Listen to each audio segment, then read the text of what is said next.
الحمدللہ رب العالمین والصلاة والسلام علی سید المرسلین اما بعد۔ اس میں کوئی شک و شبہ نہیں ہے کہ قیام اللیل یا تہجد کی نماز یا تراویح کی نماز یہ ایک ہی نماز ہے۔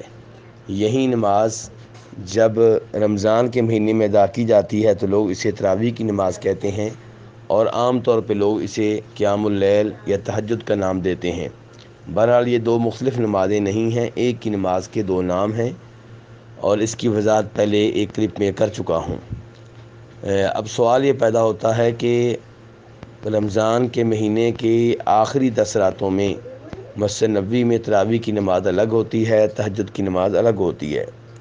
تو گزارش یہ ہے کہ یہ تو پاکستان اور انڈیا کی کئی مسجدوں میں بھی ایسا ہوتا ہے، اور مقصد یہ ہوتا ہے کہ جس نے تراویح کی نماز میں شامل ہونا ہے وہ تراویح کی نماز میں شامل ہو جائے، اور جس نے اس نماز میں شامل ہونا ہے جسے قیام اللیل کا نام دیا گیا ہے تو اس میں شامل ہو جائے، کیونکہ قیام اللیل کی نماز زیادہ لمبی ہوتی ہے اور زیادہ سکون اور آرام سے ادا کی جاتی ہے، کیونکہ یہ عظیم ترین راتیں ہوتی ہیں، عبادت کی راتیں ہوتی ہیں۔